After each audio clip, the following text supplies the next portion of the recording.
Break के बाद स्वागत है आपका। अंतरिम बजट 2024 पेश कर दिया गया वित्त मंत्री निर्मला सीतारमण की तरफ से और बजट पेश किए जाने के बाद प्रधानमंत्री नरेंद्र मोदी ने क्या प्रतिक्रिया दी, सुनाते हैं आपको।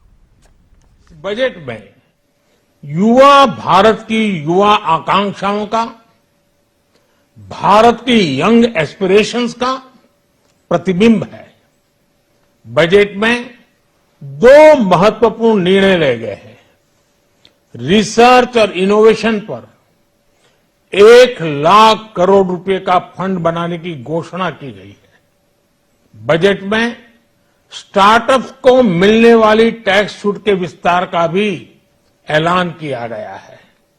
साथियों, इस बजट में फिस्कल डेफिसिट को नियंत्रण में रखते हुए कैपिटल एक्सपेंडिचर को 11,11,111 करोड़ रुपए की ऐतिहासिक ऊंचाई दी गई।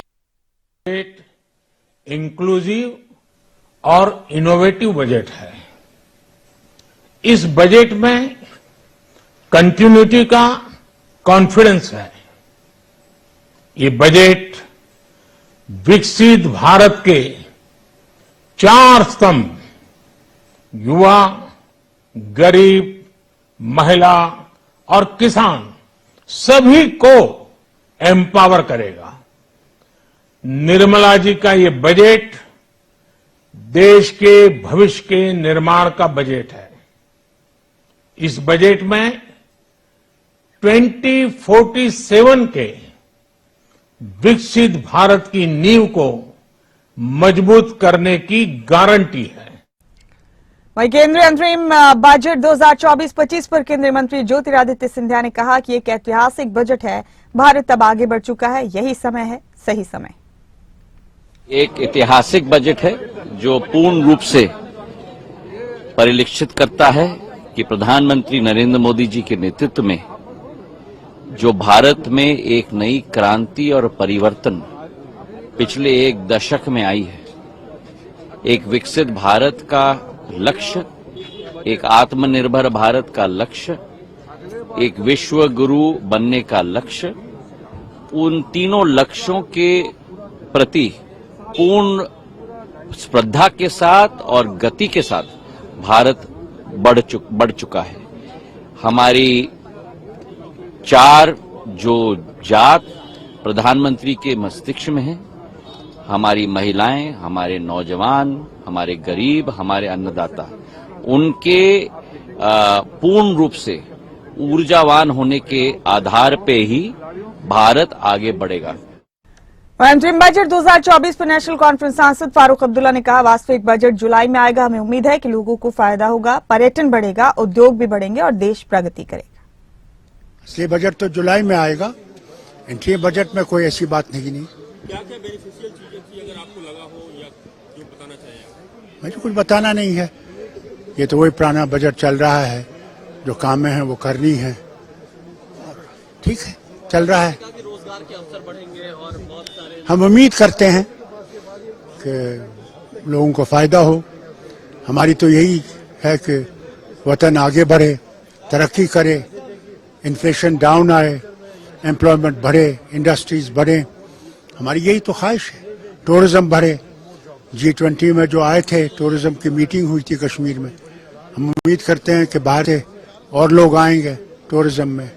और अभी बर्फ पड़ी है अच्छी, तो स्कीइंग के सीजन शुरू हो जाएगा। उम्मीद करते हैं वो भी आएंगे।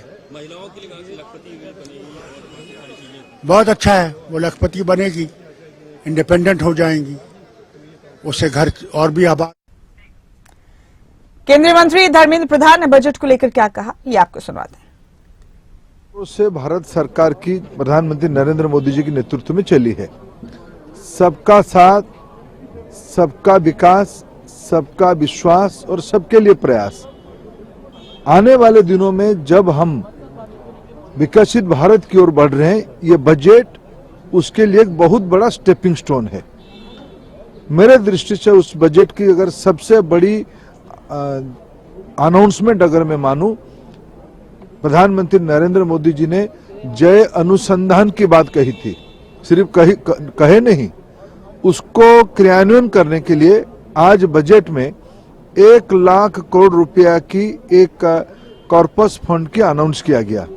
जो संस्था, जो निजी सेक्टर की संस्था, प्राइवेट सेक्टर या इंस्टीट्यूशनल बॉडी लोन लेना चाहेगा, 50 साल तक इंटरेस्ट फ्री लोन देने की व्यवस्था है। उसकी अप्रोच से भारत तो अंतरिम बजट 2024 पेश कर दिया गया और बजट को लेकर लगातार हम अपने खास मेहमानान के साथ चर्चा भी कर रहे हैं। आइए एक बार फिर से आपका तारुफ कराते हैं। अभी जो खास पैनलिस्ट हमारे साथ मौजूद हैं, इंडियन नेशनल लोकदल से ओमकार सिंह जी हमारे साथ बने हुए हैं, बीजेपी से यशपाल बत्रा जी, आम आदमी पार्टी से नरेश शर्मा जी, कांग्रेस से टीना कौशिक हमारे साथ बनी हुई हैं और हमारे आउटपुट इनपुट हेड कमल कौशिक भी हमारे साथ हमारे इस पैनल का हिस्सा है। रुक करेंगे अपने खास पैनलिस्ट का, लेकिन उससे पहले सुनाते हैं आपको नितिन गडकरी ने बजट को लेकर क्या कहा।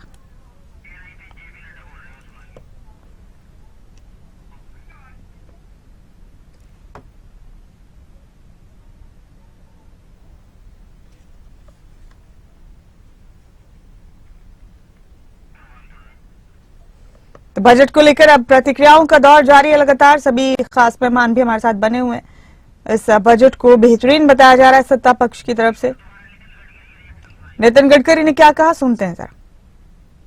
दुनिया में भारत को तीसरी अर्थव्यवस्था बनाने का जो संकल्प प्रधानमंत्री जी ने किया है, उसी के अनुसार वित्त मंत्री जी का ये बजट हिंदुस्तान की आर्थिक क्षेत्र को मजबूत करने वाला है, एक्सपोर्ट को बढ़ाने वाला है, उद्योग व्यवसाय की तरक्की करने वाला है और रोजगार नए क्रिएट करने वाला है।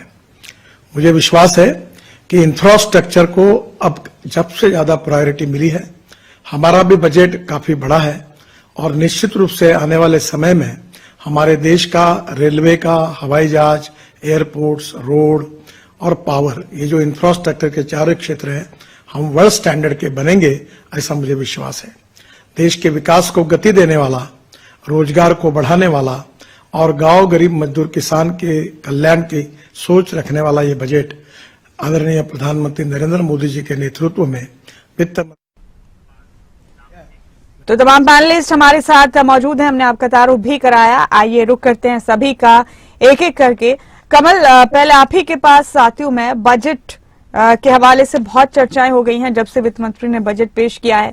समावेशी बजट इसे केंद्र सरकार की तरफ से नाम दिया गया है। कमल, आप बताइए इस बजट पर फौरी तौर पर आपके जहन में क्या आता है?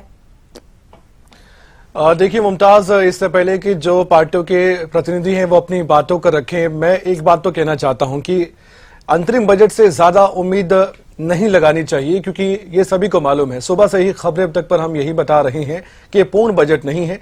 इससे इतना समझ लीजिए कि जो पॉलिसी चेंजेस की बात आती है, सरकार की भी एक मजबूरी होती है कि आप जब 2 से 4 महीने का बजट सरकारी खर्च के लिए बना रहे हैं तो उसमें कोई भी बड़ा पॉलिसी चेंज मेक नहीं कर सकते, यानी कि कोई भी बड़ी पॉलिसी नहीं बना सकते या बहुत बड़ी घोषणा करने का भी कोई औचित्य इस अंतरिम बजट में नहीं रह जाता है। लेकिन फिर भी सरकार ने अगर कोई बदलाव भी बड़ा नहीं किया, ये भी कम नहीं है। पिछले साल हमने देखा है, जिस तरह से नौकरी पेशा लोगों की बात करें, किसानों की बात करें, महिला बुजुर्गों की बात करें, व्यापारी की बात करें, छात्रों की बात करें या हेल्थ सेक्टर की बात करें, रियल एस्टेट की बात करें या ऑटोमोबाइल इंडस्ट्री की बात करें, इन सबको कहीं ना कहीं कोई राहत भी जरूर देने का प्रयास इतना सा है कि पहले जो छूट दी गई थी उसको भी बरकरार रखा गया है। क्योंकि इनकम टैक्स जो भरते हैं या जिनको अपनी सैलरी से छूट मिलती है टैक्स भरने में, वो भी काफी खुशी नजर आ रहे होंगे। ठीक है, कुछ नहीं मिला तो कुछ घटाया भी नहीं गया है। दूसरी बात यह भी है कि जहां हम सस्ते और महंगे की बात करते हैं तो हमारे दर्शकों के लिए एक जानकारी तो काफी अहम, या आप ये भी जानते हैं कि जीएसटी लागू बहुत पहले से हो चुका था। 2017 के बाद से आप देखते हैं कि 90% जो प्रोडक्ट हैं वो जीएसटी के अंडर ही आने लगे हैं।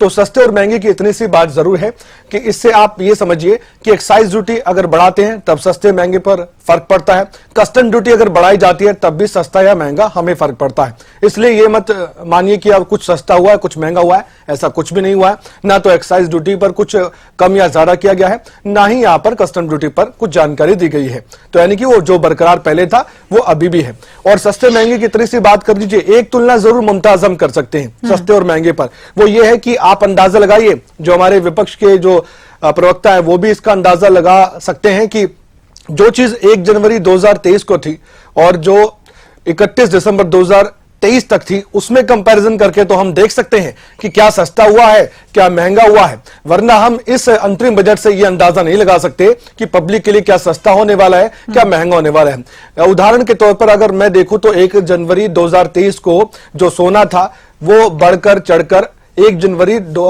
माफ कीजिएगा 31 दिसंबर 2023 तक वो कितना हो गया, लगभग 10,000 के लगभग बढ़ गया।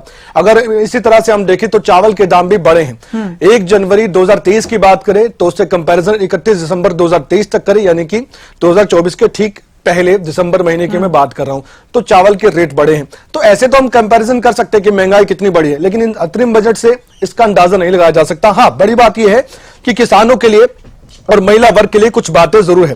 अब जैसे कि अब एक एग्जांपल मैं रखूं यहां पर, किसानों के लिए मनरेगा के लिए लगभग 86,000 करोड़ रुपए का बजट है और यहां पर करीब 1 करोड़ महिलाएं लखपति दीदी बनी। अब 3 करोड़ लखपति दीदी बनाने का एक बड़ा लक्ष्य है। पहले भी बात आ रही थी कि जो महिलाएं हैं और महिला वर्ग है उनके लिए काफी सरकार सोचने वाली है। और जो बड़ी बात है मुमताज इसमें यह भी है, जो राष्ट्रपति के अभिभाषण में देखा, मोदी सरकार का सीधा सीधा एक बड़ा लक्ष्य यह है, मैं अपनी बात को यहीं पर पूरा करूंगा इस बात को कहते हुए, एक कि यूथ पावर, इससे हम आने वाले वक्त में अगर विकसित भारत का संकल्प ले रहे हैं तो उसे बिना यूथ के पूरा नहीं किया जा सकता। एंटरप्रेन्योर हमें चाहिए, बड़े बिजनेसमैन भी चाहिए और जो उद्यमी हैं उनका साथ भी चाहिए। तो एक तो यूथ पावर, यूथ बहुत कुछ कर सकता है। दूसरा वुमेन पावर की बात की गई है, तो महिलाएं भी आगे बढ़ चढ़कर जब हिस्सा लेंगी और अर्थव्यवस्था को आगे बढ़ाने में महिलाएं भी साथ देंगी, तो देखिए आधी आबादी की बात होती है तो आधी आबादी का हक देने की बात आने वाले वक्त के लिए होती भी है। अब तीसरी बात है किसान। किसान जीडीपी में कितना पहले अपना योगदान देता था और आज कितना देता है, ये कंपैरिजन करने की मुमताज जरूरत है। इससे मेरे जो सभी मेहमान जुड़े वो भी सहमत होंगे, उनको भी बढ़ावा देने की जरूरत आज बेशक है। और चौथा, गरीब तबके के लोग, उनका ख्याल रखना होगा, मुख्य धारा में उनको लाना होगा, उनके जेब में पैसा डालना होगा। अगर ऐसा नहीं होता है तो एक बड़ा डेंट हमारी अर्थव्यवस्था में वैसे ही रह जाएगा। तो ये मेरे कुछ पॉइंट्स थे इस अंतरिम बजट को जी। डॉक्टर टीना करमवीर, आपका रुख करना चाहेंगे हम। कांग्रेस को वाकई नहीं लगता कि ये किसी किस्म का समावेशी बजट है? बार बार ये कहा गया इसमें महिलाओं को के लिए अच्छी बातें सोची गई हैं, नौजवानों को जहन में रखा गया है, किसानों के लिए भी इस बजट में बात की गई है। टीना जी, क्या कहती हैं आप? देखिए, कोई भी बजट जो होता है वो सरकार की दशा और दिशा तय करता है। आप सोचिए कि अभी कुछ समय पहले 1 लाख करोड़, इसको कांग्रेस पार्टी, भारतीय राष्ट्रीय कांग्रेस पार्टी ने इसको लेकर कॉन्फ्रेंस किया। 1 लाख करोड़ जो है किसानों के ऊपर जो खर्च था वो वापस ले लिया गया। आप बताइए कि कृषि बजट जो एक कृषि के लिए जो बजट दिया जाता है वो वापस ले लिया जाता है। इसीलिए आप देखेंगे हर रोज 30 किसान आत्महत्या कर रहे हैं। तो ये सरकार की फेलियर है या किसकी फेलियर है? और मैं इसे बजट नहीं कहूं, मैं इसे कहूंगी अंतिम विदाई बजट, वो भी भारतीय जनता पार्टी का। भारतीय जनता पार्टी का ये विदाई बजट है। मैं ऐसा क्यों कह रही हूं? क्योंकि देखिए, चाहे मोदी साहब कितनी बार ये कहें कि 4 जातियां हैं, महिलाएं, किसान, युवा, लेकिन आप उनका ख्याल कहां रख पा रहे हैं? आप बताइए, 1.5 लाख जो है युवा जिनके अग्निवीर के नाम पर आपने उनसे 100 करोड़ ठग लिए, उसके बावजूद आपने उनको रिक्रूटमेंट नहीं दी। आज भी वो जंतर मंतर पर लगातार धरना दे रहे हैं। राहुल गांधी जी ने उन युवाओं से मुलाकात की और उनके लिए सरकार में आवाज उठाने का काम कर रहे हैं। विपक्ष की जिम्मेदारी निभा रहे हैं, लेकिन भारतीय जनता पार्टी की आंखें नहीं खुल रही। निर्मला सीतारमण जी आती हैं और वो कहती है कि देखिए बजट में हम ऐसा ऐसा दे रहे हैं। वो तो उनकी जिसे जिम्मेदारी है कि वो अपना निभा रही है, लेकिन पता उनको भी है कि जब महंगाई पे सवाल पूछा जाता है तो बड़ी झट से कह देती है कि प्याज तो मैं खाती ही नहीं हूं। तो उनसे क्या इस बात की उम्मीद करें? और महिलाएं तो इस सरकार से बिल्कुल उम्मीद नहीं कर सकती है, क्योंकि इसी सरकार ने जो कि बेटी बचाओ बेटी पढ़ाओ का बजट था उसको किस तरीके से इस्तेमाल किया। तो सबने देखा है कि किस तरीके से पोस्टरबाजी, इवेंटबाजी किया। आपने सही मायनों में क्या आपने उस बजट को उस वर्ग पहुंचाने का काम किया? बिल्कुल नहीं किया। तो हम बार बार इसे ये कहेंगे कि ये जो बजट है ये सरकार का अंतिम बजट है, क्योंकि इसके बाद हम नहीं चाहते या विपक्ष नहीं चाहता। क्योंकि देखिए, इससे पहले बहुत इंतजार होता था कि जब सरकारें बजट पेश करती थी, जब हमारी सरकारें थी, हम हर एक महिला, हर एक वर्ग का ख्याल रखते थे। हर एक वर्ग के ऐसे बजट में ऐसे प्रावधान करते थे जो उनके हित के लिए हो। आज आप बताइए, किसानों के हित के लिए कौन सा ऐसा प्रावधान किया गया है? आप एक समय में, मुझे अभी भी याद है, नहीं 1 मिनट मेरी ये वाली बात कंप्लीट हो जाने दीजिए। देखिए, मनरेगा को लेकर देश के प्रधानमंत्री संसद के अंदर खी दांत फाड़ रहे थे और ये कह रहे थे लगातार कि देखिए ये कोई मनरेगा कोई योजना नहीं है, ये तो गड्ढे खोदने का काम है। आपने 80 करोड़ लोगों को आज लाइन में लगा दिया। आपसे सवाल पूछती हूं मैं इस आपके माध्यम से कि 80 करोड़ लोगों को आपने राशन की लाइन में लगा दिया, तो वो क्या है? हमने तो चलो मनरेगा करके 100 दिन की रोजगार देने का काम किया, लेकिन आपने क्या किया? आपने तो घड़ी भी बढ़ा दी है। आप तो ठीक है, मिलन कार्यक्रम बनाने चाहिए थे। टीना जी आएंगे आपके पास फिर से। यशपाल जी आपके पास आखिर में आऊंगी मैं, पहले हम जरा नरेश जी का भी रिएक्शन ले लेते हैं। नरेश शर्मा जी, टीना जी ने तो बहुत साफ अल्फाज में कह दिया कि उन्हें तो ये अंतिम बजट लगता है इस सरकार का, बजाय इसके कि वो अंतरिम बजट हो। आप क्या कहते हैं?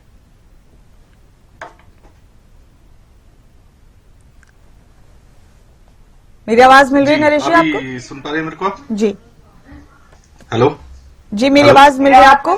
हाँ जी, आवाज मिल रही है आपको जी। तो पहली बात आज हाँ आवाज मिल रही है आपको, आ रही है क्या आवाज? जी। तो पहली बात, आज आपने अभी माननीय प्रधानमंत्री जी को सुना। माननीय प्रधानमंत्री जी ने बोला कि अगली बार भी हम आ रहे हैं और ये बजट पेश करेंगे।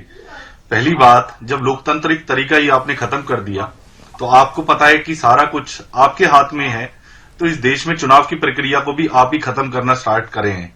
जहां पे लोकतांत्रिक तरीके से आप चुनाव नहीं होने देना चाहते, खरीद फरोख्त करते हो, सरकार को चलाने के लिए प्रशासन आपके हाथ में है, ईडी आपके हाथ में है, सीबीआई आपके हाथ में है, तो आपने खुद ही बोल दिया कि ये देश को सिर्फ मैं चला सकता हूं और मेरे तरीके से चलेगा। मेरे हाथ में ईडी सीबीआई है, मेरे हाथ में प्रशासन है, मेरे हाथ में ही सब कुछ है।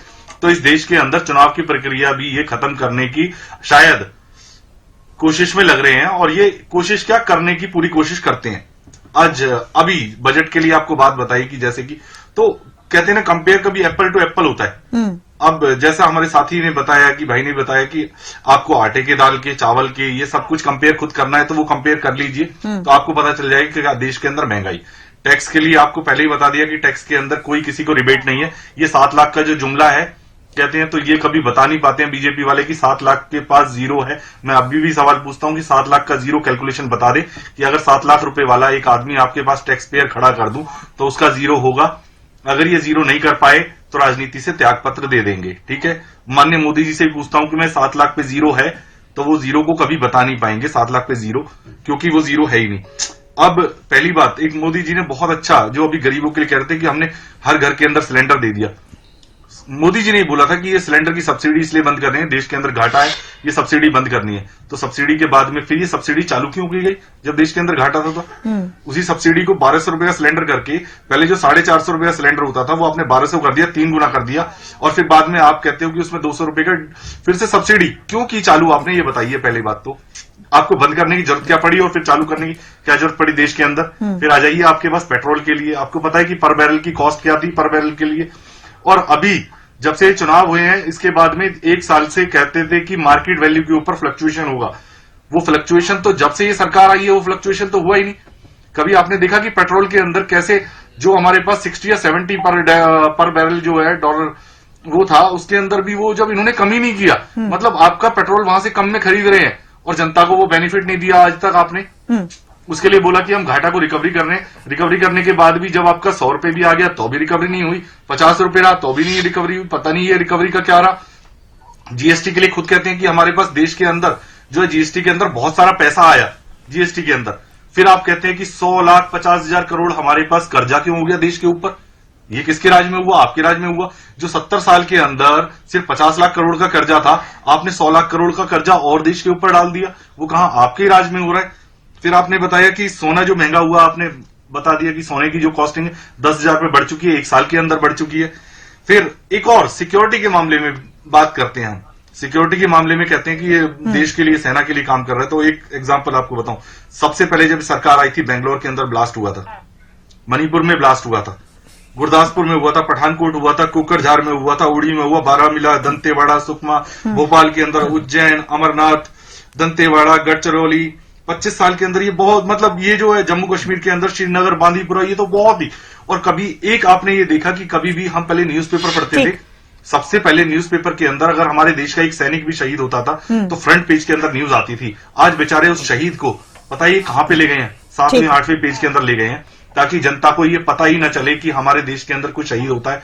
तो मैं ठीक है। कोरोना के टाइम में बता रहा हूँ, जी, जब जी। हम देखते थे न्यूज ना, तो न्यूज़पेपर भी पढ़ने के लिए, क्योंकि लोग बात पढ़ रहे थे कि न्यूज़पेपर आता था। एक मिनट सुन लीजिए, मेरी एक बात नरेश जी फिर आएंगे ना आपके पास, काफी वक्त है नरेश जी हमारे पास, फिर से आएंगे नरेश जी, संसद के अंदर फिर आएंगे, हमारे पास बहुत वक्त है नरेश जी। यशपाल बत्रा जी आप बताइए, कमल जी भी मेरे साथ बने हुए हैं, हमारे आउटपुट हेड है। जाहिर सी बात है विपक्ष हमेशा सवाल उठाता ही है बजट जब भी पेश किया जाता है, लेकिन यशपाल बत्रा जी ये भी कहना है और उस पर सोचने की भी जरूरत है कि इस बार रोजगार पर और शिक्षा पर उतनी बात नहीं हुई जितनी की तवक्के थी, जितनी की उम्मीद थी देश के लोगों को इस बजट से।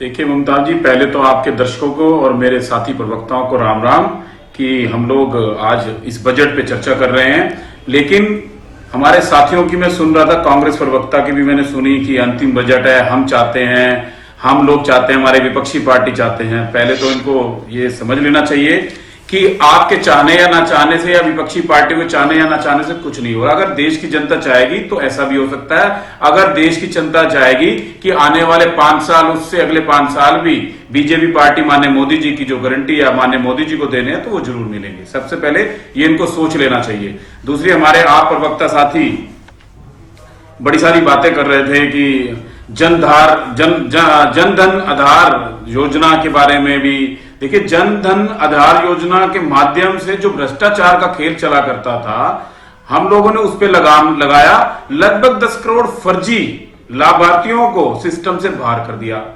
अगर देश के अंदर कोई काम करेगा, देश के अंदर प्रॉपर तरीके से कोई काम करेगा तो वो सिस्टम से काम होगा, ना कि विदाउट सिस्टम काम होगा। पहले की सरकारें, हमारी जो कांग्रेस ने लगभग 70 साल देश को चलाया है, उनके समय के अंदर क्या हुआ करता था आपको भी पता है, मुझे भी पता है और सारी जनता को भी पता है कि कुछ भी जैसा भी आप लोग चाहते हैं वैसा आप लोगों का कार्य हुआ करता था।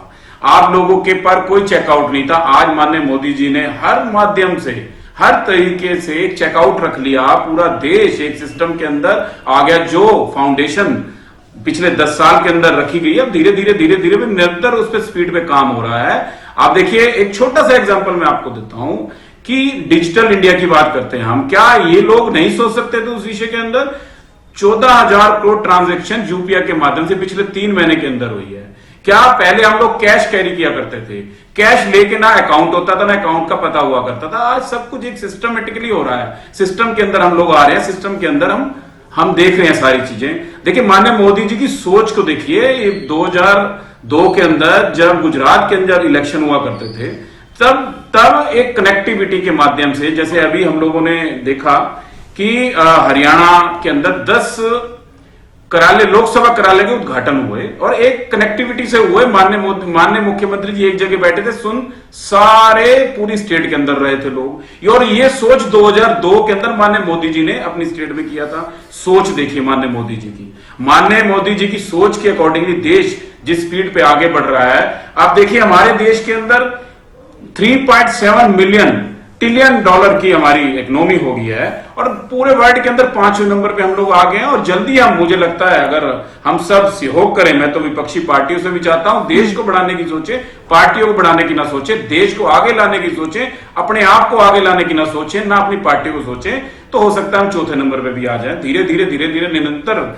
देश आगे बढ़ रहा है और बढ़ता रहेगा। ये मेरी आप सभी से भी और हमारे साथी प्रवक्ताओं से भी रिक्वेस्ट है कि छींटाकशी या किसी की आलोचना करना बड़ा आसान है, लेकिन कार्य करना, काम करना और उसको पॉजिटिविटी में लाना बहुत बड़ा काम है। तो उस पॉजिटिविटी की तरफ दिशा में काम करें, देश के लिए सोचें, अपने हितों को छोड़ें। नहीं तो मैं तो पहले भी आप लोगों को कह रहा हूं और इनको पहले भी मैं बता चुका हूं, हमेशा हर चैनल से बताता हूं, देश वहां पहुंचा देगा, देश की जनता आप लोगों को वहां पहुंचा देगी जो आप लोग सोच नहीं सकते।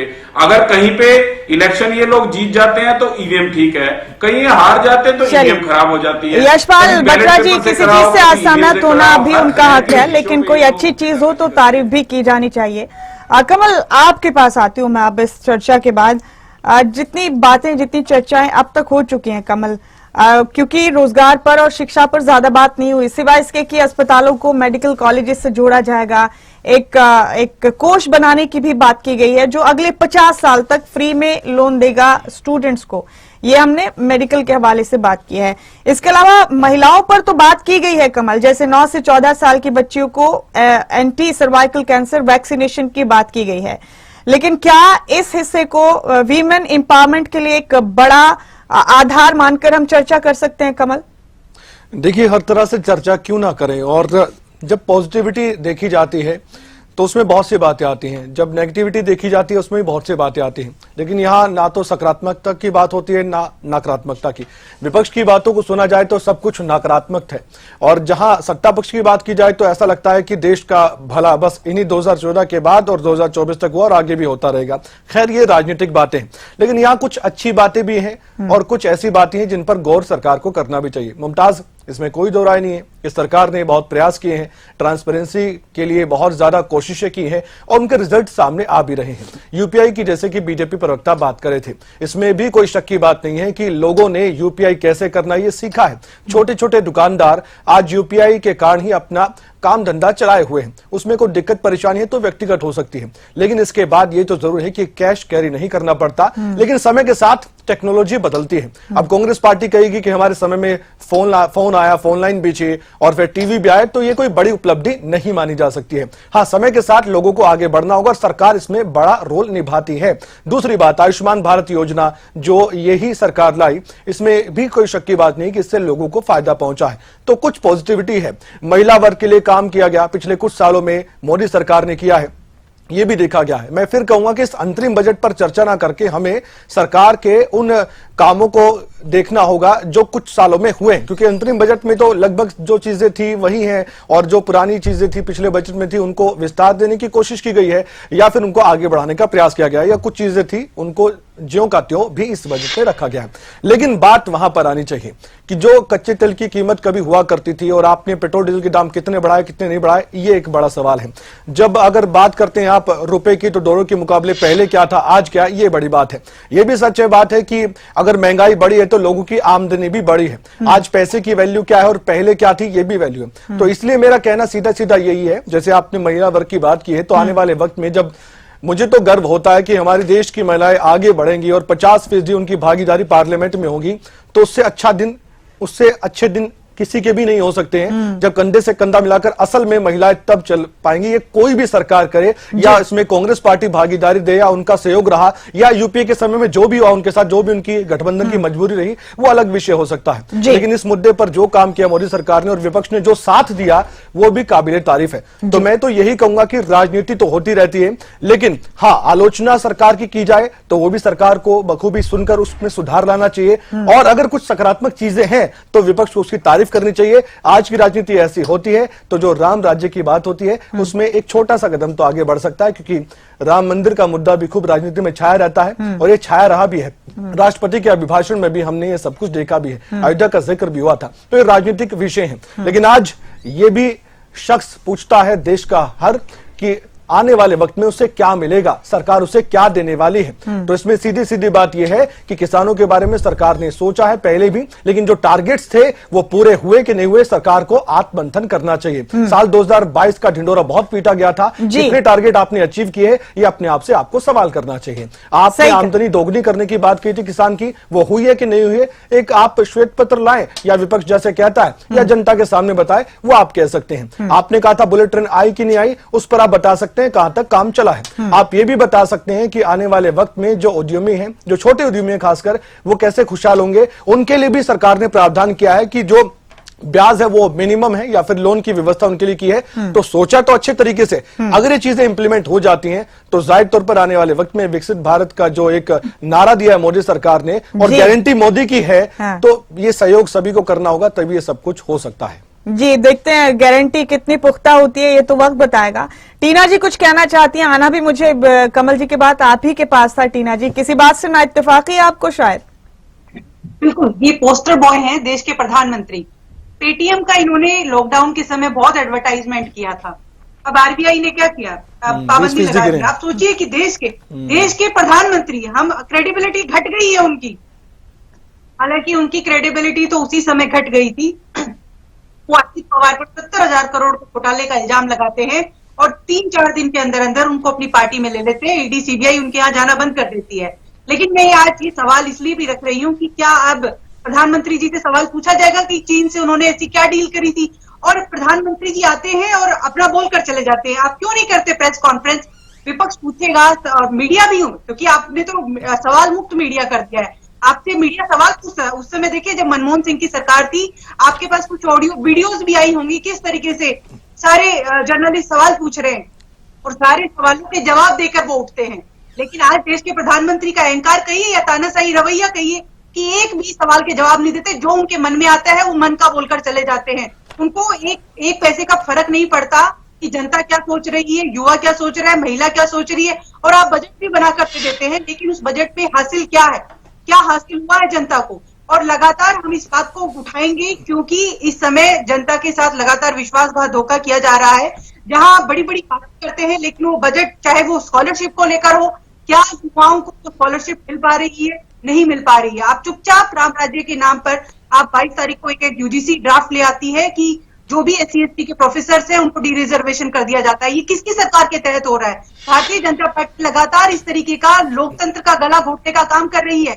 और आज भी आप देखिए, संसद के अंदर बोलने कहाँ दिया जा रहा है? आज जब सांसद तैयारी करके आते हैं पूरा की बजट पर हम क्या बात करेंगे, उनको 140 के करीब सस्पेंड कर दिया जाता है। बोलने का अधिकार छीन लिया गया है। आज हम 10 सालों में हमने क्या देखा?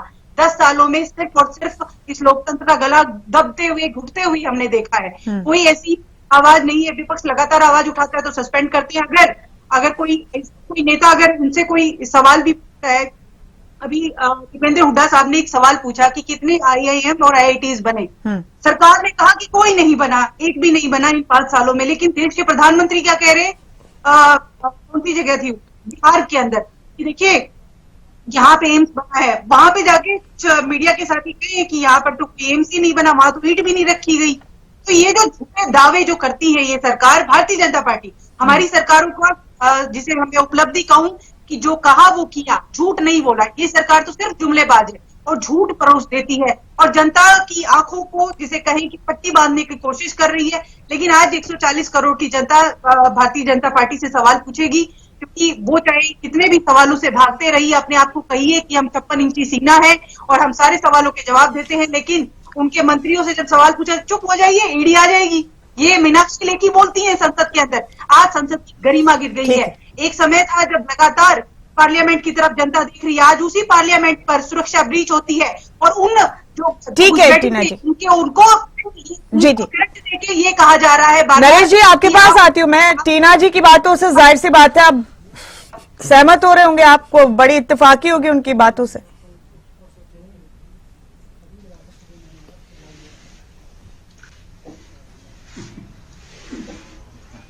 मेरी आवाज मिली आपको?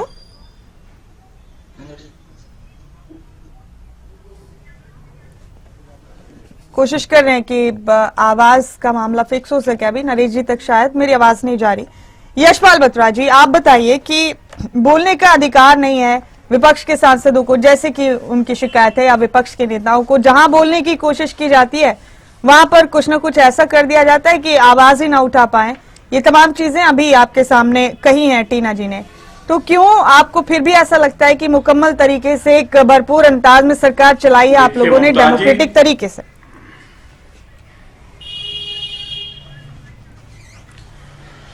देखिए ममता जी, अब ये विपक्ष का काम है कुछ ना कुछ बोलना, और वो अपना कार्य, अपने काम अपने तरीके से करते रहते हैं और बोलते रहते हैं। लेकिन असलियत में आप जब 5 साल के बाद जनता में जब दोबारा जाते हैं तो जनता उसका जवाब देती है वोट की चोट से। अगर आपकी जनता इस बात को कन्विंस है कि हम लोगों ने कुछ गलत किया है, या हम लोग नहीं सुनते, या हम जनता के लिए काम नहीं करें, तो जरूर जनता देखेगी। अगर आपकी अच्छाइयों को या बुराइयों को जनता देख रही है तो उसमें हमारा क्या रोल है? आप पहले तो आप लोग अपने अंदर पॉजिटिविटी लाइए और फिर जनता को समझाइए। आप लोग उसमें ज्यादा जोर लगाएं, उसमें ज्यादा दिमाग लगाएं, उसमें ज्यादा कोशिश करें, ना कि हर समय नेगेटिविटी के अंदर कोशिश करें। अब मैं अपनी कांग्रेस प्रवक्ता से एक बात ये हमें भाजपा से सीखना पड़ेगा। आप बताना मुझे, क्या इसके अंदर कुछ गलत है? क्या, एक मिनट एक सेकंड, एक मिनट टीना जी आप सुनिए पहले मेरी आराम से बात। क्या 70 साल, लगभग 70 साल के अंदर जो नेशनल हाईवे थे 90,000 किलोमीटर के थे, पिछले 10 साल के अंदर 1,46,000 हुए या नहीं हुए? ऑप्टिकल फाइबर विलेज जो 24,000 थे पूरे उस लगभग 70 साल के अंदर, पीछे सीएजी की रिपोर्ट भी पढ़ लीजिए, 2 लाख हुए कि नहीं हुए? जाके पढ़ लीजिए, अगर पता चल मेट्रो जाएगा। सिटी पहले और 5 सीएजी थी के तो सदस्यों को अब कहाँ आप आपने ट्रांसफर कर दिया वो भी बता दीजिए। सीएजी की रिपोर्ट पढ़िए, फिर आप सरकार को डिफेंड सुनने की करिए। आदत बनाई है। इन्हीं आदतों से कांग्रेस के हालात कहां से कहां पहुंच रहे हैं, आप पहले सुनना शुरू कायदे से करिए। ईडी को नितिन आराम से गडकरी जी से सुनिए, भी सवाल उसके पूछना बाद चाहिए। अपना आप जवाब नितिन दीजिए। गडकरी के यहाँ रेलवे जाना ट्रैक चाहिए। एक्सटेंशन जो लेकिन 25,000 भाजपा से है तो किलोमीटर, कौन पूछ रहा है? भाजपा 74 वॉशिंग से मशीन में तो है 149 और बन इसलिए। गए। आप बताइए तो रमेश बुजुर्ग कौन है? रमेश 70 बुजुर्ग साल कौन है? में वो मेडिकल नहीं पे, है। मेडिकल ग्राउंड आप पे बताइए, 7 वो है एम्स या और नहीं है? 390 मेडिकल कॉलेज थे। पिछले 10 साल के अंदर 16 एम्स और 315 मेडिकल कॉलेज खोले के नहीं खोले? आप बताएं कि खुले? आपने 70 साल में वो काम किया, हम लोगों ने 10 साल में उससे भी डबल काम किया। डिजिटल इंडिया की बात करें, अगर दूसरी कोई बात करें, हर चीज के अंदर आप देखिए मिनिस्ट्री ऑफ डिफेंस के बजट की इस बार की बात करते हैं 6.2 लाख करोड़ था इनके समय के अंदर 2014 के अंदर 1.6 लाख। देखिए ठीक है। यशपाल जी, मुझे लगता है मुमताज तथ्यों पर ज्यादा बात होनी सच्चाई को चाहिए। इन्होंने सुनना पसंद नहीं है। बीजेपी यशपाल जी, एक मिनट। बुराइयों की तरफ ध्यान चाहिए। टीना जी, इस पर बाद में तथ्यों पे आर्गुमेंट ज्यादा होनी करेंगे। चाहिए। बिल्कुल मैं भी- तथ्यों पे बात होनी जी। चाहिए। जी, मेरा बीजेपी नेता से सवाल है सर, एक चिंता की बात है और ये कांग्रेस पार्टी के जो नेता है वो भी सवाल तथ्यों पे पूछ रहे हैं। बात होनी चाहिए। देखिए, 18 लाख इस करोड़ बार रुपए के का बजट बजट के घाटा है अंदर- हमारा, 18 लाख करोड़ रुपए का बजट घाटा। देखिए, एक बात बताइए सर, सरकारी खर्च के लिए भी उधार लेना पड़ रहा है, ये देश की स्थिति क्या है ये भी दर्शकों को बताइए, जानकारी दीजिए। सरकारी खर्च के लिए भी उधार। देखिए किस फील्ड में कितने दिशा और ये में बढ़ने काम वाला हो रहा आगे है, वाले किसी टाइम में। दिशाओं के अंदर काम वर्क हो रहा है, हर दिशा के अंदर काम हो रहा है, हर दिशा के अंदर देश आगे बढ़ रहा है, हर दिशा के अंदर आगे काम बढ़ रहा है, तो काम उसके तरीके से ही होगा। अब मैं छोटे से एग्जांपल आपको बताता हूं। अभी इस बार के अंदर हम लोगों ने जो बजट के अंदर रखा हुआ है, मिनिस्ट्री ऑफ डिफेंस के अंदर 6.2 लाख करोड़, पहले 2014 के अंदर कितना था? 1.6 लाख। आप बताइए कैसे? मिनिस्ट्री ऑफ रोड ट्रांसपोर्ट के अंदर 2.78 है, मिनिस्ट्री ऑफ रेलवे के अंदर 2.55 है। ऐसे हर मिनिस्ट्री के अंदर, हर दिशा के अंदर कार्य हो रहा है, हर दिशा के अंदर काम हो रहा है। और पहले 2014 के अंदर किस तरीके के कार्य हुआ करते थे, किस दिशा में काम हुआ करता था, वहां पे अपनी सोच और अपने नियर डीरों की सोच हुआ करती थी। आज लेकिन एक सिस्टम पूरे देश के अंदर लाया गया, सिस्टम के तरीके से काम हुआ करता था। आपको मैं एक छोटा सा एग्जांपल देता हूं। पिछले समय के अंदर मैंने गुरुग्राम के अंदर as a senior deputy mayor काम किया है, तो मैंने बड़े नजदीकी से देखी है सरकार। मैंने कांग्रेस की सरकार भी देखी, मैंने बीजेपी की सरकार भी देखी है। कांग्रेस की सरकार के अंदर उस समय क्या हुआ करता था कि एक छोटा सा एग्जांपल है कि टेंडर किसी चीज के अंदर रोड बनाने का है या कुछ भी फ्लाईओवर बनाने का है, तो वहां क्या हुआ करता, मैनुअल एनुलप लिए जाते थे। कोई भी पार्टी लेनी आए, कोई भी टेंडर कोई ठेकेदार लेना चाहता हो, 4 आदमी आए, उनमें से एक्सीएन या चीफ इंजीनियर जो भी होता था उसकी इच्छा होती थी, एक उसको दे दे, एक उसको दे दे, एक उसको दे दे, एक उसको दे दे। एक ये बात छोटी सी है, लेकिन छोटी छोटी चीजों से कितने बड़े बदलाव होते हैं। माननीय हमारे मुख्यमंत्री जब बने उसके बाद एक ऑनलाइन सिस्टम लिया गया। ऑनलाइन आप टेंडरिंग करेंगे, कहीं से बैठे हुए कोई भी टेंडरिंग कर सकता है, जो मिनिमम रेट पे होगा उनको टेंडर मिल जाएगा, सबके लिए इक्वलेंट हो गया। पहले के समय के अंदर कार्य किस तरीके से हुआ करते थे मुझे भी पता है, आपको भी पता है, देश को भी पता है, क्योंकि मैंने बड़े नजदीकी से बड़ी सारी चीजें ऐसी देखी हैं। फाइलें हुआ करती थी, ढेर लगी रहती थी किसी क्लर्क पे, किसी एक्शन पे, किसी के ऊपर। अगर मेरे जैसा आदमी फोन करता, आप जैसा फोन करता, तो तुरंत उस फाइल को निकाल दिया था। आज सबके चेकआउट है, ऑनलाइन सिस्टम है, आपने अप्लाई किया तो ऑनलाइन है, हर चीज ऑनलाइन है। ये छोटी छोटी चीजें कहां से कहां देश को पहुंचाती हैं, इसी दिशा के अंदर कार्य माननीय मोदी जी, माननीय हमारे मुख्यमंत्री जी कार्य कर रहे हैं। पूरा देश बड़ा बड़ा अच्छे तरीके से जो फाउंडेशन हमारी है वो बन चुकी है। धीरे धीरे धीरे धीरे देश बहुत स्पीड से आगे बढ़ेगा। मैं इन साथियों से भी पहले भी रिक्वेस्ट कर चुका हूं, अब भी रिक्वेस्ट कर चुका हूं, पॉजिटिविटी लाएं, नेगेटिविटी ना लाएं, अपनी पार्टी और जनता को समझाने की कोशिश करें, खुद समझने की कोशिश ना करें। नरेश जी से भी एक सवाल, मोदी जी की गारंटी इस बार भी लोकसभा के अंदर भी आपके सामने आएगी, उससे आगे भी सामने आएगी। नरेश जी आपसे एक सवाल है मेरा, आपने टैक्स रिजीम पर भी कुछ बात की थी, उसको एक बार दोहराएंगे? इनकम टैक्स को लेकर। नरेश जी, हमारी आवाज मिल रही है आपको? नरेश जी, मुझे लगता है आपकी आवाज आ रही है। जी जी मुमताज। नरेश जी, टैक्स रिजीम पर आपने कुछ चर्चा की थी। मेरे साथी कमल कौशिक जानना चाहते हैं आपने क्या कहा था टैक्स रिजीम को लेकर? एक बार दोहराएंगे अपनी बात को? कौशिक जानना चाहते हैं आप टैक्स रिजीम में ये कहा था कि ऑलरेडी इस सरकार के पास में 7 लाख पे जो ये जीरो कहते थे, जी। क्या बीजेपी जैसे पीएम ने बोला 7 लाख के लिए, क्या मेरे को रिटर्न में दे सकते हैं कि अगर 7 लाख रुपए तक जीरो पे करना है, क्योंकि ये भ्रम जो फैलाते हैं न्यू टैक्स रिजीम और ओल्ड टैक्स रिजीम में, जी बिल्कुल 7 लाख का स्टैंडर्ड डिडक्शन पे जीरो होना चाहिए। क्या ये गारंटी में लिखित में दे सकते हैं कहीं भी? तो कहीं भी नहीं है इनके पास। उन्होंने सेक्शन 87 और ये ए इनको बनाया तो मालूम है भी सर, नहीं है कि एक्चुअल में ये 7 इनकम लाख टैक्स रुपए का एक्ट क्या में है। सेक्शन इनको- 87 ए के तहत दिया तो है, छूट दी तो है। आपको पता है कि 3 लाख के बाद में आपको पता है नहीं, स्टैंडर्ड क्या है आपको पता है?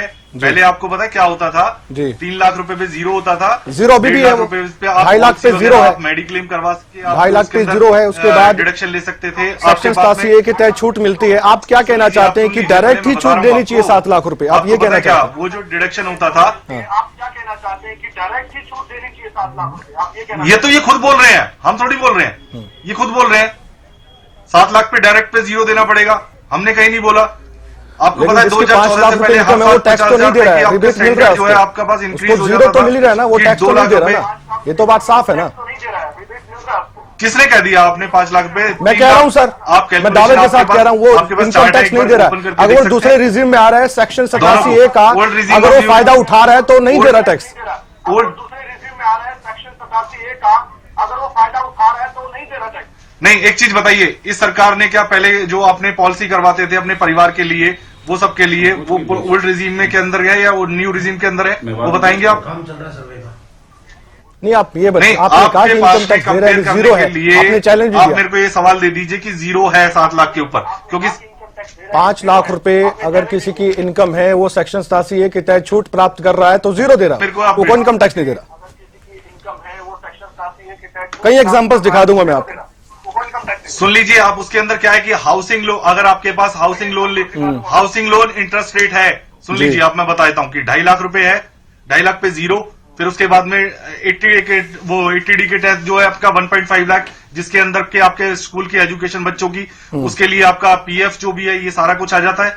लेकिन वो आपका उसके लिए फिर आप आ जाइए कि इसके अगर उसने कोई हाउसिंग लोन की प्रॉपर्टी ले रखी है उसके पास 1.5 लाख के ऊपर जो स्टैंडर्ड डिडक्शन है, ठीक है, ये आपका 3 लाख और प्लस 3 लाख। लेकिन आपके पास 3 लाख से अगर 1 रुपए भी ऊपर जाता है तो आपको वो जो है टैक्स देना पड़ेगा। ठीक है, ये टैक्स के लिए। अब आपके पास एक चीज और, जो अभी बातें कर रहे थे कि वंदे भारत के लिए बात हो रही थी, वंदे भारत के लिए पीएम ने भी अभी जो बोला है कि जो है देश के अंदर कौन सी मेट्रो अभी निर्मला सीतारमण जी ने बोला है कि हम मेट्रो कनेक्टिविटी कर रहे हैं। मैं फरीदाबाद के अंदर रहता हूं, जी, ठीक है, एनसीआर के अंदर इन्होंने घोषणा की थी, 9 साल हो गए, आज तक फरीदाबाद को गुड़गांव तक कनेक्टिविटी एक पत्थर नहीं रख पाए हैं ये। तो ये घोषणा करके छोड़ देते हैं, 9 साल के अंदर एक मेट्रो की कनेक्टिविटी नहीं दे पाए हैं, सिर्फ ये दावे करते हैं। जैसे कि हमारी साथी बहन ने कहा कि इनके पास आईआईटी, कहीं आईआईटी बता दीजिए। मैंने पहले भी कहा, इस फरीदाबाद एनसीआर, दिल्ली एनसीआर के अंदर कहीं भी कोई आपको एक आईआईटी बता दीजिए कि नया आईआईटी इन्होंने खोला है तो बता दीजिए। आपको एक मेडिकल कॉलेज खोला हो तो बता दीजिए कि एम्स कोई खोला हो तो नया, उसके लिए कहीं भी मैं साथ चलने को तैयार हूं। अगर ये एक भी एम्स दिखा दें, कोई भी एक मेडिकल कॉलेज दिखा दें जो इन्होंने 9 साल के अंदर बनाया हो। हम अपने सामने की साथ की पिक्चर ही देख रहे हैं, उसके बाद में बाहर की तो तब देखेंगे। ये सिर्फ कागज के अंदर सरकार चलाते हैं, कहीं भी जमीन के ऊपर कोई सरकार नहीं है। फिर आपको एक बात बताऊं, अभी एक और घोषणा की है इन्होंने सोलर के लिए। आप फरीदाबाद में रहते हैं? सुन लीजिए, सोलर के लिए घोषणा की है प्रधानमंत्री जी ने, क्योंकि माननीय केजरी बिल्कुल। आपका मेट्रो बता दीजिए आई मेट्रो फरीदाबाद से गुड़गांव, तो वहां पे कोई माननीय मेडिकल मुख्यमंत्री जी ने घोषणा की थी, नया नहीं खुला अभी, 9 साल पहले। नहीं, 9 साल के अंदर पहले अगर मुझे उसमें बताइए, पहले बताइए कि मेडिकल कौन सा मेडिकल कॉलेज खुला है, कोई खुला बताइए, है? आप बताइए। नहीं, कौन सा मेडिकल कॉलेज, नाम बता दीजिए। नहीं, आप बताए कोई, नहीं, नाम बता दीजिए ना, नॉलेज नहीं आपने है। बोला तो नाम बता दीजिए। आपको कौन सा मेडिकल कॉलेज नया खुला है? खुला है कि नहीं खुला? क्या नाम था उसका? नहीं, आपको नॉलेज नहीं है शिलान्यास करने। मैं बता दूं आपको, माननीय मुख्यमंत्री जी 4 या 5 दिन पहले एक प्राइवेट हॉस्पिटल में उसमें आते हैं, प्राइवेट इंस्टीट्यूट के अंदर। आपको बता देता हूं, आपको शायद नॉलेज नहीं है। माननीय मोदी जी एक जो अमृता हॉस्पिटल है, प्राइवेट हॉस्पिटल का उद्घाटन करने आते हैं। इस हरियाणा को यह नहीं पता कि प्राइवेट हॉस्पिटल के नाम पे कभी भी देश का प्रधानमंत्री किसी प्राइवेट हॉस्पिटल का उद्घाटन करने नहीं आता है। अमृता हॉस्पिटल जिसके लिए वो बताया गया कि एशिया का सबसे बड़ा हॉस्पिटल है, वो भी फरीदाबाद के अंदर ही बना था। मैं बता देता हूं आपको। नहीं, अटल बिहारी वाजपेयी कोई देश का मुख्यमंत्री और प्रधानमंत्री खुला क्या वहां पे? नहीं आता है। नहीं, अटल बिहारी वाजपेयी कॉलेज फरीदाबाद में नहीं खुला अभी? कौन सा कहां पे खुला है बताइए ना। नहीं, आपने अटल बिहारी वाजपेयी मेडिकल कॉलेज नहीं खुला वहां पे? एक मेडिकल कॉलेज जो आप है, बताए ना, मुझे बताइए, आप Atal Bihari Vajpayee college last year खुला है कि नहीं खुला वहां पे? नहीं, कौन से कॉलेज है? यहाँ तो हमने सिर्फ बादशाह खान हॉस्पिटल आप मेडिकल कॉलेज की बात करें। अभी आपने कहा मेडिकल कॉलेज नहीं खुला है, आप कह रहे हैं आप इलाज पे आ गए। मैं इलाज पे बताऊंगा, आप तीसरी दिल्ली चीज के पे आ अंदर, जाएंगे। गुड़गांव से फरीदाबाद की दिल्ली मेट्रो के आपको अंदर ध्यान है।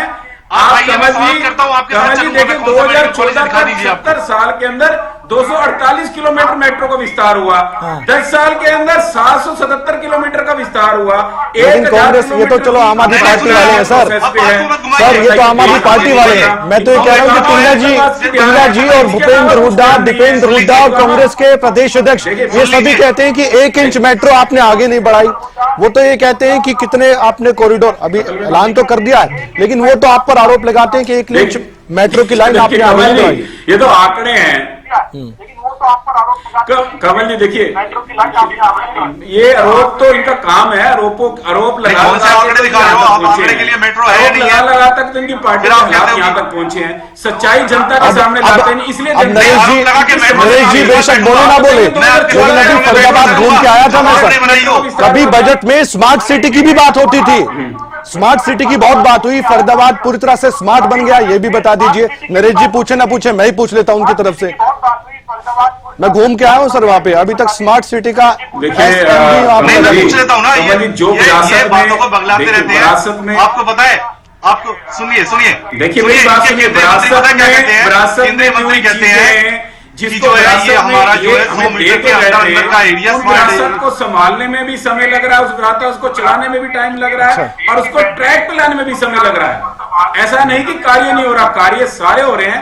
ये विरासत भी दी हुई कांग्रेस की विरासत है और अदर पार्टियों की विरासत दी हुई लाने के लिए फरीदाबाद की जनता को यहाँ से भाई टीना जी, मैं यही तो देख पा रहा हूँ सारे कार्य 2014 से पहले। अभी बैठे बैठे बात हो रही मेडिकल कॉलेज की। मैंने मेडिकल कॉलेज बनवा दिया, इलाज नहीं होता उसके अंदर।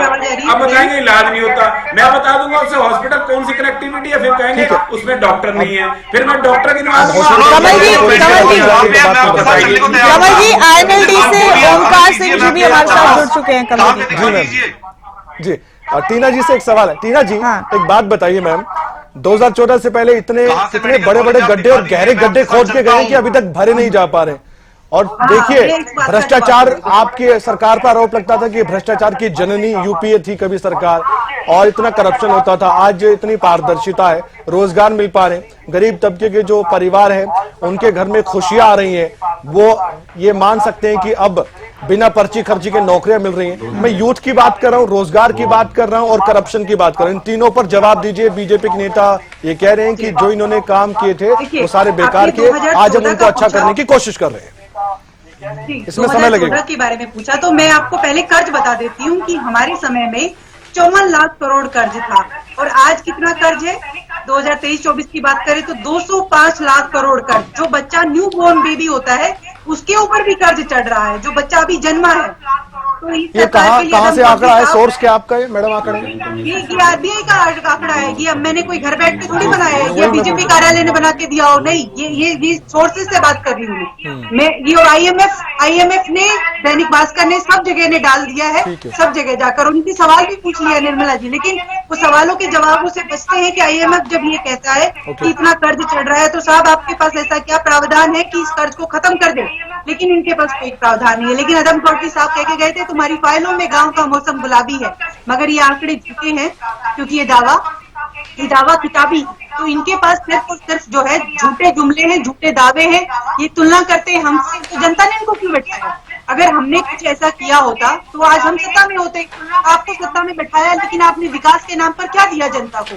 झूठ, जुमला और इसके अलावा कुछ भी नहीं। न सवालों के जवाब देते हैं, और जो सवाल पूछते हैं कहते हैं कि अरे इसने क्या किया था। धन्यवाद करना चाहूंगा। ये तो शुक्र है समझ आ गया जनता ने इनको क्यों बाहर किया, दृष्टिकोण से काम किया जाता है और कैसे जनता के हित के लिए काम किया जाता है।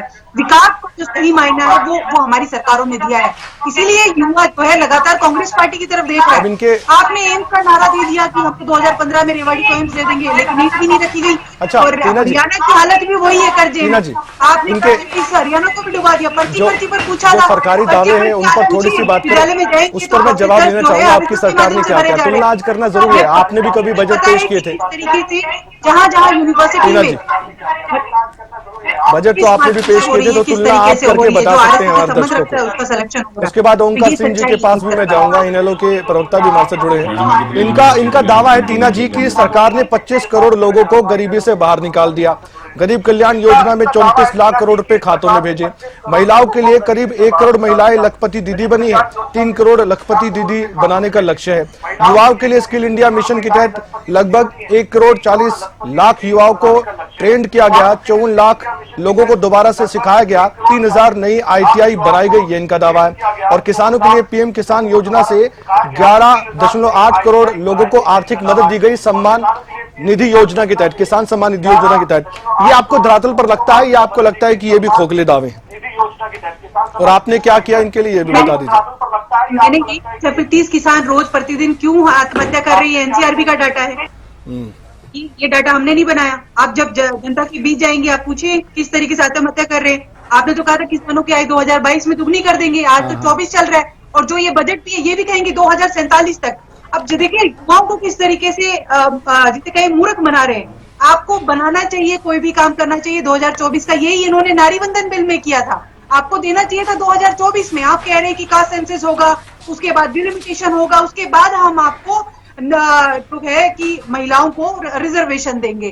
तो ये महिला रिजर्वेशन बिल विपक्ष ने तो अभी के लिए आपने हामी भरी थी, और जिस तरीके से हमने इस बिल का, महिला आरक्षण बिल का समर्थन भी किया था, लेकिन वो मिला नहीं। तो ये मैं सच्चाई है इस सरकार की कि ये इस समय के लिए नहीं करेंगे। सपना दिखाएंगे कि हम आपको 2047 में ये देने वाले हैं, 50 में ये देने वाले हैं, तो 24 में क्या करें हम? 24 में जनता क्या करे? जो 140 करोड़ जिस जनता ने 35% लोगों ने आपको वोट करके अगर सत्ता में बैठाया है, तो 60% इंतजार करेंगे क्या होगा। ठीक है, ओंकार सिंह जी भी हमारे साथ जुड़े हुए हैं, इनेलो के प्रवक्ता। ओंकार सिंह जी, अंतरिम बजट, वैसे तो सरकार ने ये बात कही है कि हमने परंपरा बरकरार रखी है, कोई लोक लुभावन वायदे नहीं किए चुनाव को देखते हुए। उस परंपरा के तहत ही अंतरिम बजट पेश किया गया है। लेकिन फिर भी आप कुछ कहना चाहेंगे इस अंतरिम बजट को लेकर? आपने अगर तथ्य देखे हो इस अंतरिम बजट में, पढ़ा हो इसको या सुना हो? कमल जी, जैसे इन्होंने पिछले 9-9.5 साल में जुमले दिए, उनमें एक जुमला और ऐड हो गया। मोदी जी की गारंटी, सिर्फ झूठ और जुमलों की गारंटी। ये बता दे कौन सी गारंटी है? क्या पेट्रोल 35 रुपए देने की गारंटी थी? क्या गैस सिलेंडर 200 रुपए देने की गारंटी थी? 2 करोड़ रोजगार हर वर्ष देने की गारंटी थी? 15 लाख खाते में आने की गारंटी थी? ये झूठ और जुमलों की गारंटी है। ये कहते हैं हम आज 82.5 करोड़ को 5 किलो अनाज फ्री दे रहे हैं। और आज मैंने सुना, बहुत अजीब लगा, इन्होंने बोला 25 करोड़ को हमने गरीबी रेखा से बाहर निकाल दिया। मतलब 107.5 करोड़ जो लोग थे वो गरीब थे, 135 में से इतने गरीब थे। और हम विषम ग्रुप की बात करते हैं, ये सिर्फ और सिर्फ झूठ के पुलंदे हैं। इनसे इतना पूछ लीजिए कि जब इन्होंने सत्ता संभाली थी 2014 में, वैसे तो मैं भाई को भी सुन रहा था, ये कह रहे थे हमें खड्डे भरने में, हमें सत्ता संभालने में टाइम लगता है। तो मैं भाई को बताना चाहता हूँ, हमारे संविधान निर्माताओं ने 5 वर्ष का समय दिया था, बहुत सोच समझकर। वो 5 वर्ष संविधान निर्माताओं ने इसलिए दिए थे चुनाव के लिए कि अपने आप को कोई एक नया बंदा भी आता है तो वो अपने आप को स्थापित करके अपनी योजनाओं को और अपनी पॉलिसीज को जनता तक पहुंचा सके। इनको तो 10 साल हो गए हैं, अभी भी ये संपले नहीं। इनको कांग्रेस की गलतियों की वजह से जनता ने 2014 में दी। तो स्थापित तो हो ही गए, स्थापित तो कर ही रखा है। ये सिर्फ और सिर्फ झूठ और जुमलों की पार्टी है। इनसे सिर्फ 2-3 सवाल पूछना चाहता हूँ। जब इन्होंने 2014 में सत्ता संभाली तब देश तो में वो जुमले और झूठ आप क्यों नहीं बोल पाते? जनता आपकी क्यों नहीं सुन रही? तब गरीबों की संख्या बता दीजिए। जब इन्होंने सत्ता संभाली तब बेरोजगारों की संख्या बता दीजिए। ओंकार सिंह जी। सिर्फ और सिर्फ धर्म के नाम ओंकार सिंह जी, बीजेपी का तो एक ही जवाब होता है कि जब इतनी कमियां खामियां हमारे अंदर है तो जनता बार बार क्यों चुन रही है? 2019 में क्यों फिर इतना पूर्ण बहुमत दिया, प्रचंड बहुमत दिया, और अब फिर से 400 पार का नारा दे रहे हैं? पिछले कुछ राज्यों में चुनाव हुए, वो रिजल्ट सामने, वो तो जवाब एक ही देते हैं। फिर अब जनता को समझ नहीं आ रहा, या फिर आप समझा नहीं पा रहे, या फिर ये जो कह रहे वो सच है? इसका जवाब देना चाहूंगा। देखिए, मैं आपको इनके 3 राज्यों में जीत हुई, लेकिन वो 3 राज्यों में जीत कांग्रेस की फूट के करके हुई। दूसरा, जनता इनको वोट क्यों दे रही है, बहुत महत्वपूर्ण सवाल है, इसका देना भी बनता है। 2019 की परिस्थितियां याद कर लीजिए, पूरे देश में त्राही थी और बदलाव का पूरा मूड था। उस वक्त इन्होंने क्या किया, एक पुलिस को 1 ग्राम, 2 ग्राम, 5 ग्राम अफीम अगर किसी की जेब में होती है, पुलिस को की तरह सूचना दे जाती है, उसको पकड़ के ले जाती है। ठीक है ओंकार सिंह जी। कमल जी, नरेश जी कुछ कहना चाहते हैं और कुछ दिखा रहे हैं शायद अपने मोबाइल के जरिए, शायद कोई डाटा हो उनके पास। जी नरेश जी, क्या कहना चाहते हैं? काफी देर से तो खामोश थे आप। ओंकार सिंह जी फिर आएंगे आपके पास। अभी आपने देखा। जी जी, नरेश जी बोलिए। हेलो नरेश जी बोलिए। जी, अभी मैं ये आपको दिखा रहा था, आपके पास टैक्स दिख रहा था। अभी आपने मेरे से क्वेश्चन पूछा था कि टैक्स न्यू और ओल्ड का, ये आपको दिख रहा है? कौन सा कहते थे ये 0 है?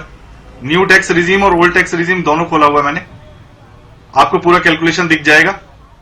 और आपको एक और दिखा दे, ये अभी जो बोल रहे थे कि ये जो मेडिकल कॉलेज खोला है, वो आपने पता है क्या है, टेक ओवर किया प्राइवेट मेडिकल कॉलेज जो बंद हो चुका था, जिसके अंदर ओपीडी भी अभी तक इनकी चालू नहीं हुई है, इन्होंने बनाया नहीं है वो। एक और उसका भी डिटेल दिखा देता हूं मैं आपको, उसका भी डिटेल है मेरे पास में, ये रहा। इसके लिए भी पूरा बकाया जो मेडिकल कॉलेज बोल रहे हैं ना, इसके लिए मैं आपको उसका न्यूज के हाईलाइट राज्य सरकार ने करीब 2 वर्ष पहले छायसा के gold field institute of medical college, gold field, सुन लीजिए, आपने नहीं बनाया वो मेडिकल कॉलेज, आपने नहीं बनाया मेडिकल कॉलेज, वो एक ईंट नहीं रखी उसमें, आपने एक ईंट नहीं रखी उसमें, मान तो लिया। सुन लीजिए पहली बात, और ना उसकी ओपीडी चालू हुई है। आप वैसे ही लोगों सुन लीजिए की कोशिश करते हैं कि मैंने जब आपको बोला, किसने मान लिया, किसने मान लिया? मतलब एक मेडिकल कॉलेज जो बंद हो चुका था, जिसकी जर्जर जमीन को आपने मेडिकल कॉलेज जो बंद हो चुका था, मेडिकल कॉलेज जो बंद हो चुका था, सुन लीजिए पहले बात, आपका टैक्स रिबेट के लिए जो आप बात कर रहे थे, यही तो झूठी बातें हैं आपके अंदर। सुन लीजिए, मैं आपके साथ चलता हूँ। आप पहले येस और नो का जवाब दीजिए, येस और नो। क्यों नहीं खोला? आप कह रहे हो मैंने बनाया, कौन सा बनाया वो बता दीजिए ना, कौन सा बनाया मेडिकल कॉलेज? मेडिकल कॉलेज बनाने की बात हो रही थी आपकी, किसी को टेक ओवर करने के लिए। टेक ओवर करने का मतलब क्या होता है कि टेक ओवर जो बंद हो चुका था, इसके लिए आपके पता है किसकी? सुन लीजिए, 2018 में वो सील कर दिया गया था कॉलेज, 2018 के अंदर वो कॉलेज सील हो चुका था। सुन लीजिए, जिसके अंदर स्टूडेंट ने हड़ताल की थी, वहां पे प्राइवेट जो बंद कर दिया था सरकार ने, उसके अंदर फरीदाबाद में नहीं खुला वो, आपने नहीं बनाया वो प्राइवेट हॉस्पिटल है, प्राइवेट हॉस्पिटल का टेक ओवर आपने एक पैसा खर्च नहीं किया। उसके बाद में जब स्टूडेंट के ऊपर बात आई, स्टूडेंट हड़ताल पे गए, चलो वो अगर सुन लीजिए, छायसा का मेडिकल कॉलेज है, ये मैं बता रहा हूँ आपको, कॉलेज ना खुला कब से चल रहा था आपको पता ही है। राजनीति से क्या आप कर देना, अगर वो गवर्नमेंट ने मेडिकल कॉलेज नहीं खोला तो। कमल, मुझे लगता है ये तो पुराना है, फॉर्मेट चालू नहीं रहा, लेकिन ना इत्तेफाकी करना एक दूसरे से, ये शायद पहला उसूल भी है राजनीति का। सुन लीजिए, एक चीज और सुन लीजिए। जी नरेश जी, यशपाल जी आएंगे आपके पास, आपसे जवाब लेंगे बाकायदा यशपाल जी के सवालों के भी। अभी माननीय मोदी जी ने माननीय मोदी जी ने बोला कि ये जो है कि सोलर ऊर्जा के लिए आपको पता है कि 10 दिन पहले माननीय केजरीवाल जी ने ऑलरेडी ये डिस्क्लोज कर चुके हैं कि 25 साल तक फ्री बिजली लीजिए सोलर के लिए। क्यों कॉपी कर रहे हो माननीय केजरीवाल जी को? आपको पता है यात्रा के लिए बोलते थे कि यात्रा गरीबों को करवाने के लिए हम यात्रा करवा रहे थे, वो भी माननीय केजरीवाल जी ने। जो देश के अंदर झंडा लगाने का जो कॉन्सेप्ट लेके आए थे वो भी माननीय केजरीवाल जी लेके आए थे। कॉपी करना बंद कीजिए, अपनी नीतियों पे काम कीजिए, अपना नाम चिपकाने से कुछ नहीं होगा, अपना काम कीजिए। कमल जी आपके पास आती हूँ मैं। जैसे कि मैंने कहा, ना इत्तेफाकी एक दूसरे से रखना पहला ही उसूल है राजनीति का, और वो बनता भी है। कमल जी, इस पूरी चर्चा में आपको क्या चीज समझ में आती है? क्या वाकई ये जरूरी होता है कि वक्त पड़ने पर आप जनता से, आवाम से बड़े वादे करें, और ये बाद की बात होती है कि वो किस हद तक पूरे होते हैं या नहीं भी होते हैं, या फिर बाद में अपने उन वादों को दूसरे अंदाज में पेश किया जाए? कमल जी, मैं एक बात कहना चाहूंगा। ठीक है, ओंकार सिंह जी पहले आप कह दीजिए, फिर मैं अपनी बात रखूंगा। बोलिए। कमल जी, जब से बीजेपी सत्ता में आई है, टीना जी बस आपके 5 मिनट और लेना चाहेंगे। आज राजनीति बदलने की भावना से और झूठ बोलने की राजनीति रह गई है। आप देखिए, ये जब भी सत्ता में आए, 2019 में ले लीजिए बोलकर आए, 2014 में ले लीजिए झूठ बोलकर आए। और दूसरा मैं मानता हूँ सीबीआई इनकम टैक्स का प्रयोग पहले की सरकारें भी तोते की तरह करती रही है, लेकिन जिस तरह से ये सरकार कर रही है, ये सरकार की कार्रवाई को 100% प्रत्येक व्यक्ति शक होता है कि आज कोई भी व्यक्ति अगर बोलता है उस पर पर्चा दर्ज कर दिया जाता है, ठीक है, उस पर सीबीआई, ईडी और इनकम टैक्स के छापे पड़ जाते हैं। ये राजनीति की जो बदलाव ठीक है ओंकार सिंह जी, मेरे पास 5 मिनट है। एक बीजेपी रिएक्शन में अपने मेहमानों से लेना चाहूंगा, और थोड़ी आवाज में भी आपके दिक्कत परेशानी है। अब मैं अपनी बात रखते हुए फिर टीना जी आपसे अंतिम सवाल रहेगा मेरा। जैसे कि आपने मुमताज कहा था, तो देखिए एक एग्जाम्पल रखता हूँ। रक्षा बजट की बात होती है, बढ़ाया जा रहा है, इसमें कोई शक की बात नहीं। कितना बढ़ाया जा रहा है, डिफेंस को लेकर हम कितने गंभीर है, ये आंकड़ों से बातचीत कर सकते हैं। अब देखिए, एक कामयाबी है और एक हैरान कर देने वाली कमी भी है हमारे यहीं। ऐसा नहीं है कि आज बीजेपी सरकार है, मोदी सरकार तब से ही है, पहले से ये चली आ रही है। अब एक एग्जांपल मैं देता हूं, हमारे देश में अभी 85 देशों में अपने हथियार हम सप्लाई कर रहे हैं मुमताज, और भारत के डिफेंस के निर्यात में 2016 के मुकाबले 10 गुना इजाफा हुआ है। ये पॉजिटिव पॉइंट है। अब देखिए कमी क्या है, मैं एक आर्टिकल पढ़ रहा हूं। अब भारत अब भी हथियार इंपोर्ट करने के मामले में दुनिया में पहले नंबर पर है मुमताज, और 2018 से 2022 में दुनिया में हथियारों की खरीदारी में भारत की हिस्सेदारी 11% बढ़ी है। अब इसमें बताइए क्या पॉजिटिविटी ढूंढे और क्या नेगेटिविटी ढूंढे?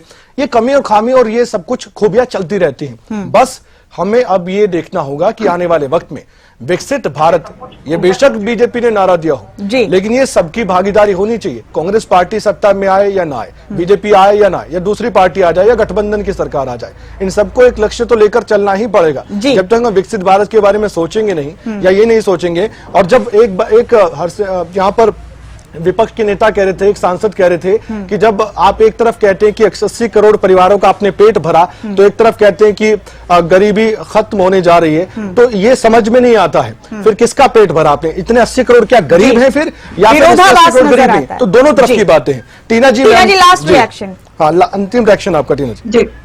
देखिए, आपको मैं कल की बात बताती हूँ। कल जो है कुछ चरवाहों ने जिस तरीके से लद्दाख के अंदर एक वीडियो सोशल मीडिया पर शेयर करते हुए ये कहा कि देखिए, चाइना के लोग हमें बकरी नहीं चराने दे रहे। ये जिम्मेदारी किसकी है? ये रक्षा मंत्रालय, सरकार की जिम्मेदारी है कि आपके बॉर्डर के अंदर चीनी घुस रहे हैं। अरुणाचल प्रदेश की बात कर ली जाए, चीनी घुस रहे हैं। एक तरफ आप कह रहे हैं देश के प्रधानमंत्री, हम उनको लाल आग दिखाएंगे। हम पूछ रहे हैं आप लाल आग दिखाइए, पीली आग दिखाइए या हरी आग दिखाइए, लेकिन आप अपने विरोधियों को आंख दिखाइए। आप कहते थे बिल्कुल, और आपसे ज्यादा सबक तो किसी ने लिया भी नहीं होगा इतिहास में। सही बात है, सही बात है। और एक सर के बदले हम 10 सर लाएंगे, लेकिन सैनिकों का क्या हाल हो रहा है? जी ठीक है। अब नरेश जी आप बताइए, आपकी लास्ट प्रतिक्रिया क्या है? आखिरी रिएक्शन आपका क्या होगा? जी आप बताइए आपकी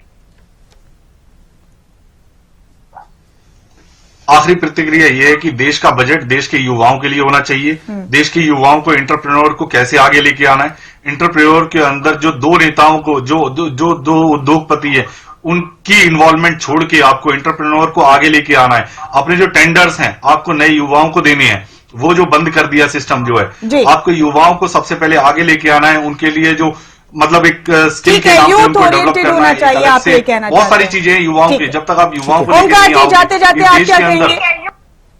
चाहिए, आप ये कहना चाहते हैं? बिल्कुल। बातों के ऊपर आज इस बार का बजट पेश है, अन्नदाता के ऊपर, महिला के ऊपर, गरीब के ऊपर और युवा के ऊपर। मेरे को नहीं लगता इन चारों में से किसी के लिए भी इन्होंने कुछ प्रावधान किया हो। ये सिर्फ जुमलों की सरकार है। मैं चाहता हूं बजट में सबसे पहले हमारी शिक्षा, फिर स्वास्थ्य और फिर रोजगार। जब हम तीनों को सुदृढ़ कर देंगे, हमारे युवाओं को विदेश में नहीं जाना पड़ेगा, हमारे युवाओं को नशे की तरफ प्रेरित नहीं होना पड़ेगा। लेकिन ये सरकार सिर्फ मंदिर मस्जिद, सिर्फ गरीब, सिर्फ पाकिस्तान हिंदुस्तान और आपसी लड़ाई करके ठीक है वोट ओंकार लेना जी, आपका चाहती है। मैसेज मिल गया। यशपाल जी, अब आप बताइए जाते जाते क्या कहेंगे?